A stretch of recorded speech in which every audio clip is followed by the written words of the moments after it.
안녕하세요. 더 선명한 텍스의 민규태 세무사. 오세빈 세무사입니다. 안녕하세요. 중소기업에 해당하는 법인은 일반 법인에 비해서 각종 세금 혜택이 주어져요. 그 세법상 중소기업 요건과 중소기업에 대한 세법상 지원 내용에 대해서 설명드리도록 하겠습니다. 네, 중소기업이라고 하면 뭐 삼성전자 같은 대기업 아니면 다 중소기업 아니야? 대표님 다 그러시잖아요. 네, 이러한 중소기업에는 세법상에 이제 정확한 요건들이 있어서 이 요건을 정확히 확인하셔서 중소기업에 해당되는지 체크를 하셔야 되는데요.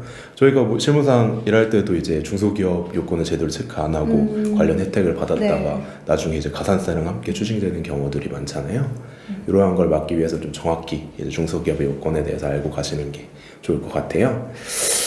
제일 먼저 이제 업종별 요건이 있죠. 이제 업종 중에서도 이제 소비성 서비스업에 대해서는 이제 중소기업에 혜택을 주지 않고 있는데, 이 소비성 서비스업이란 뭐냐면 이제 호텔업, 여관업 같은 이런 숙박업들 또는 이제 단란주점, 그 유흥주점 같은 유흥업종들에 대해서는 이제 소비성 서비스업이라고 해가지고 이제 세제 혜택에서 좀 제외가 되고 있어요. 그래서 이런 업종을 영위하는 업체들은 중소기업에 해당되지 않는다는 거. 이런 부분 좀 주의하셔야 될 것 같고요. 당연히 이름이 중소기업이니까 이제 대기업들에 비해서 규모가 작아야겠죠. 그래서 이제 세법에서 이제 각 업종별로 이제 매출액과 자산 규모를 정해서 여기 안에 들어가는 기업들만 중소기업으로 인정을 해주고 있는데요. 요 기준들은 업종별로 다 다르니까 반드시 신고하시기 전에 체크하셔서 이제 진행을 하셔야 될 것 같아요. 네. 많이 좀 질문하시는 사항인데요. 그 겸업을 하게 되는 경우에는 중소기업 판단 여부를 어떻게 해야 되냐고 많이 물어보세요.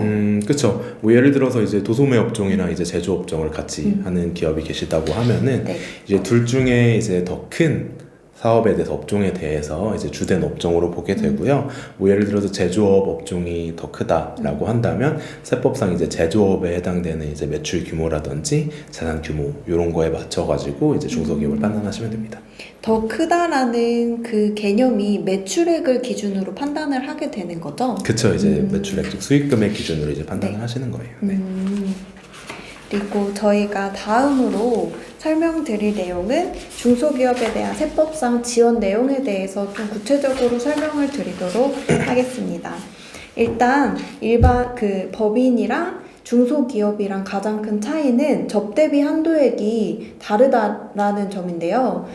일반 법인의 경우에는 접대비 한도액이 기본금액 1,200만 원인데 중소기업은 그 3배인 3,600만 원까지 그 한도를 인정받을 수 있어요. 굉장히 큰 혜택이네요. 네, 큰 혜택이죠. 접대비라고 하면은 이제 뭐 거래처에 이제 선물한다든지 이제 뭐 식사 대접을 한다든지 이런 부분인 거죠. 그렇죠. 중소기업일수록 이제 접대를 해야 되는 그런 부분이 많으니까 이거 좀 당연한 혜택이라고 생각이 되네요.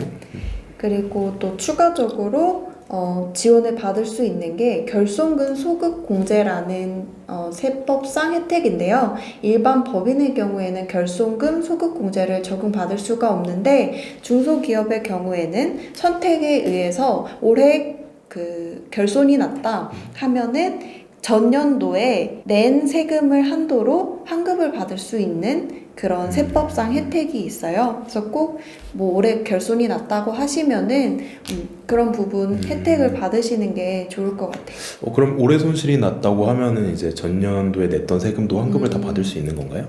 그 전액을 받는 게 아니라 그걸 한도로 결손만큼 받을 수 있는 거라서 이 부분 잘 체크하셔야 될 것 같습니다. 네. 다음은 이제 좀 공제 감면에 대해서 좀 설명을 드리려고 하는데요. 공제 감면이란 뭐냐면 이제 납부하실 세액이 있잖아요. 이제 이익에 대해서 우리가 세금을 계산을 하니까 요거에서 이제 빼고 낼 수 있는 제하고 낼 수 있는 혜택들을 말하는데요. 제일 먼저 이제 중소기업에 대한 특별세액 감면이 있죠. 요거 이제 예전부터 계속 있어왔던 이제 세액 감면인데, 요거는 이제 뭐 수도권이냐 수도권 아니냐에 따라서 5에서 이제 30%까지 이제 감면이 가능하고요.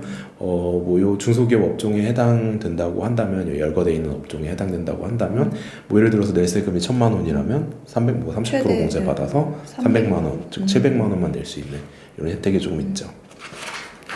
그리고 추가적으로 또 가장 요새 핫한 세액공제에 대해서 설명을 드릴 거예요. 고용증대 세액공제라고 많이들 들어보셨을 텐데요. 상시 근로자 증가 인원 수에 따라서 세액공제를 받을 수 있는 세액공제예요.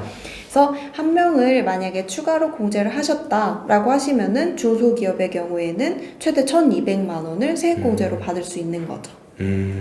그러면 요 공제 금액이 뭐 누구를 채용하느냐에 따라 좀 다르다고 알고 있는데 네, 맞아요. 이거 좀 어떻게 되는 건가요?